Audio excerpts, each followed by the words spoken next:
Odcinek powstał dzięki wsparciu następujących patronów. Dziękuję Wam i niech moc zawsze będzie z Wami.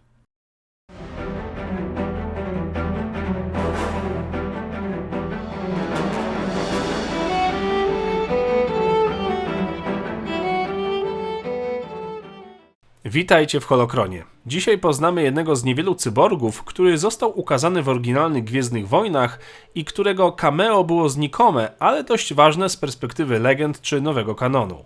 Poznajcie niejakiego Lobota. Materiał dotyczyć będzie kanonu oraz legend. Zapraszam. Zaczynamy od kanonu. Podczas galaktycznej wojny domowej między Imperium a Sojuszem, Lobot, mężczyzna z Bespin, został wynajęty przez Imperium do prowadzenia obliczeń pola bitwy. W tym celu pozwolił imperialnym wszczepić do swojego mózgu konstrukt cyborga AJ-6, wymieniając część swojej osobowości w zamian za zwiększoną produktywność.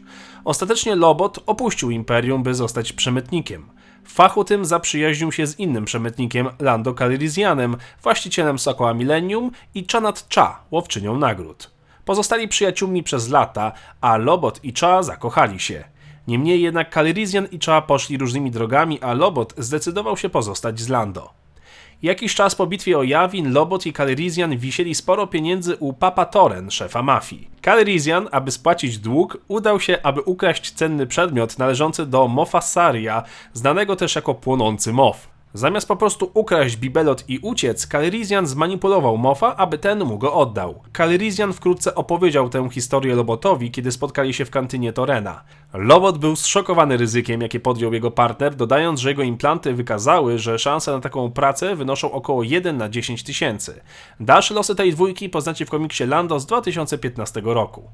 Zadzieranie z Imperium doprowadziło w końcu do tego, że Lobot został przeszyty włócznią przez jednego z imperialnych gwardzistów Imperatora. Uwaga strażników została odwrócona, a Lobot w rękach Lando walczył o zachowanie świadomości oraz toczył bitwę z własnym implantem, by ten nie przejął do końca jego umysłu. Lando zorganizował zbiornik z baktą dla swego towarzysza, który był o krok od śmierci.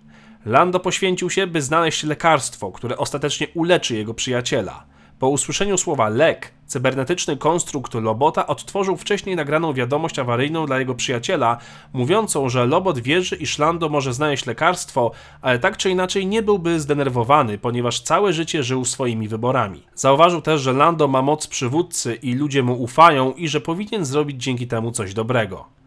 Tu następuje dość dziwna dziura fabularna, bowiem w kanonie, gdy ponownie poznajemy Lobota, jest już na służbie u Lando i ma się całkiem dobrze, spełniając się jako baron-administrator miasta w chmurach na Bespin. Do jego obowiązków należało zarządzanie codziennymi sprawami oraz doradztwo administracyjne dla Calrissiana. Był też miejskim oficerem łącznikowym do spraw komputerów. Krótko po bitwie o Hoth, Calrissian skontaktował się ze swoim starym przyjacielem Hanem Solo, który poprosił o schronienie dla swoich buntowniczych towarzyszy z rebelii. Te wydarzenia znamy oczywiście z filmów. Lobot był obecny, gdy Vader, Fett i kilku imperialnych szturmowców zatrzymało Solo i jego towarzyszy w sali bankietowej. Po tym, jak imperialni zamrozili Solo w karbonicie i przekazali go Fettowi, Vader zmienił warunki umowy, aresztując Organę, Chewbackę i C-3PO. Niezadowolony z jednostronnych zmian Vadera i poczucia winy za jego rolę w zdradzeniu Solo, Calrissian przez komunikator wydał rozkaz wprowadzenia kodu Force 7, nakazując Lobotowi oraz służbom bezpieczeństwa Bespin zatrzymać oddziały Vadera i uwolnić buntowników Solo. Lobot odniósł sukces i zatrzymał szturmowców w wieży bezpieczeństwa. Chociaż Lobot pomógł w ewakuacji miasta, wkrótce wpadło ono w ręce Imperium, a Lobot został schwytany. W 4. roku po bitwie o Yavin bunt przeciwko Imperium odniósł wielkie zwycięstwo w bitwie o Endor, w której zginął Imperator. W następnych miesiącach Sojusz przekształcił się w Nową Republikę, która kontynuowała walkę z pozostałymi siłami Imperium. Bespin zaś wciąż było pod kontrolą Imperium i zostało poddane żelaznej blokadzie na rozkaz gubernatora Ubrika Adelharda z sektora Anoat. Lobot przyczynił się do uwolnienia planety z uścisku gubernatora i odzyskania miasta w chmurach. Kiedy Lando zauważył, że Imperium opuściło jego miasto w bałaganie, zapowiedział, że natychmiast zajmie się ponownym zatrudnieniem personelu. Powiedział Lobotowi, aby zatrudnił uchodźców, ponieważ miasto w chmurach zostało zalane emigrantami i ewakuowanymi, którzy potrzebowali pracy.